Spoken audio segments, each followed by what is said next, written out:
ہندوستان میں اسلام سب سے پہلے کس نے اور کس طرح پہنچایا؟ سب سے پہلے حضرت علی بن ابی طالب علیہ السلام کے ذریعے سے پہنچا۔ علاقہ سندھ سے آل محمد صلی اللہ علیہ وآلہ وسلم کا خصوصی علاقہ روابط تھا۔ یہ ظاہر ہے کہ حضرت رسول کریم صلی اللہ علیہ وآلہ وسلم کے بعد اسلام کی ساری ذمہ داری امیر المومنین علی بن ابی طالب علیہ السلام پر تھی۔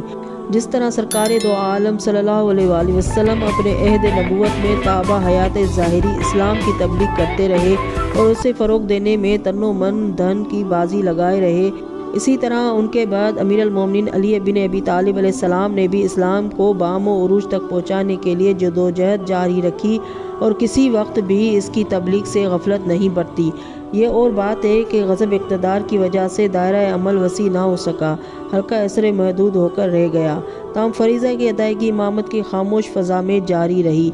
یہاں تک کہ اقتدار قدموں میں آیا، منہاج نبوت پر کام شروع ہو گیا، تبلیغ کے محدود حلقے میں وسیع ہو گئے، امامت و خلافت کے دوش بدوش آگے بڑھی اور اسلام کی روشنی ممالک غیر میں پہنچنے لگی۔ ہندوستان جو کفر و الحاد و غیر اللہ کی پرستش کا مرکز و ملجا مآویٰ تھا، امیر المومنین علیہ السلام نے دیگر ممالک کے ساتھ ساتھ وہاں بھی اسلام کی روشنی پہنچانے کا عزم محکم کر لیا اور تھوڑی سی جدوجہد کے بعد وہاں اسلام کی کرن پہنچا دی اور زمین ہند کو اسلامی تابندگی سے منور کر دیا۔ اسلام سندھ ہندوستان میں سب سے پہلے امیر المومنین علی بن ابی طالب علیہ السلام کے عہد میں پہنچا۔ اس پر بہت سے واقعات شاہد ہیں۔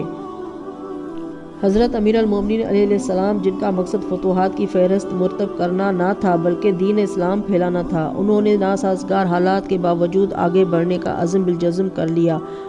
اور 39 ہجری میں سندھ پر قابو حاصل کر کے ہندوستان میں تبلیغ اسلام کی راہ ہموار کر دی۔ یہ حضرت علی کا کارنامہ ہے کہ سندھ علی بن ابی طالب علیہ السلام کے ہاتھوں فتح ہوا۔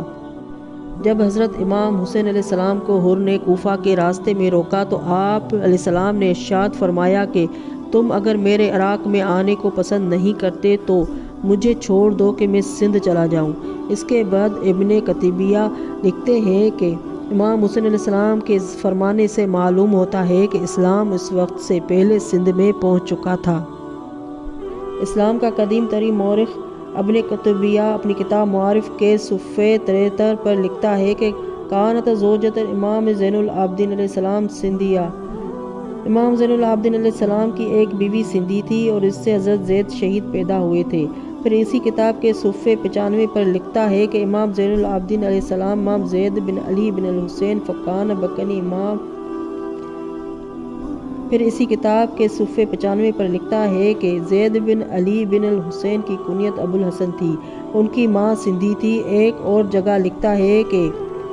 مروی ہے کہ جو بیوی امام زین العابدین علیہ السلام کو دی گئی وہ سندھی تھی۔ عبدالرزاق لکھتے ہیں کہ زید شہید امام زین العابدین علیہ السلام کی جس بیوی سے پیدا ہوئے وہ سندھی تھی۔